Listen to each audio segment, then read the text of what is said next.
5 seconds. Start. India's goods exports shrank for the seventh consecutive time and the ninth time in 11 months this August, while imports surged to hit the highest level since March this year at $58.6 billion.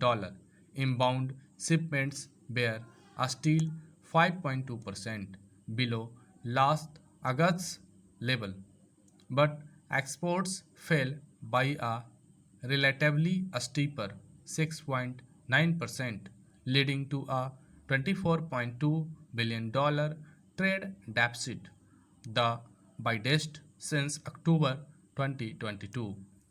Goods exports are now down 11.9% so far this year, and imports have dropped 12.1%. Services exports for last month will be known later, but Commerce Ministry extrapolations suggest that this engine that has been resilient so far through the global economic turmoil is also beginning to feel the heat. For now, the 0.4% drop expected in services exports in August is minor, and with intangible imports also likely dropping at a sharper pace. This will not exacerbate the trade balance yet.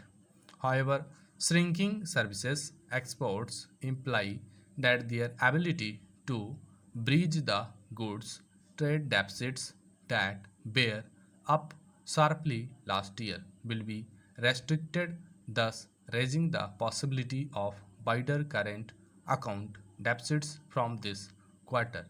With global commodity prices rising around 12% from June levels to hit a 15-month high this month, the pressure on the goods trade deficit is likely to escalate, especially as oil and gems and jewelry imports have fallen less than their exports so far in 2023-24.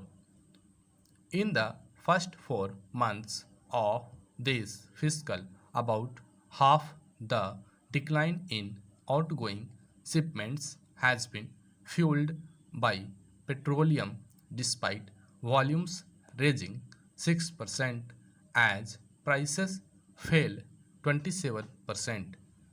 This may change if global oil prices, which crossed $19 per barrel over the past week for the first time since November 2022, stay elevated. Exports volumes of as many as 13 major items rose between April and July, but their volume had declined owing to lower prices.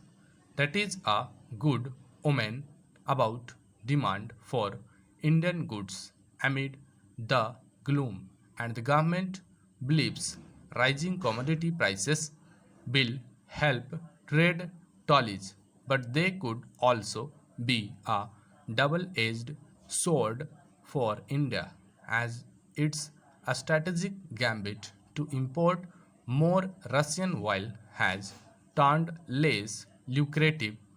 Moreover, a sticky inflation could further dampen demand, especially in key markets such as the European Union, which just hiked interest rates to a record high. Inflation reheated in the United States last month, but not enough yet to dent festive demand that may lift order books in coming months. That engineering goods, which account for a quarter of India's exports, clocked their first uptick after 8 months in August, with half of the 14 key segments of imports growing. The best performance in 9 months is a welcome sign. India needs to do all it can to nurture previous green shoots and support exporters. Stop.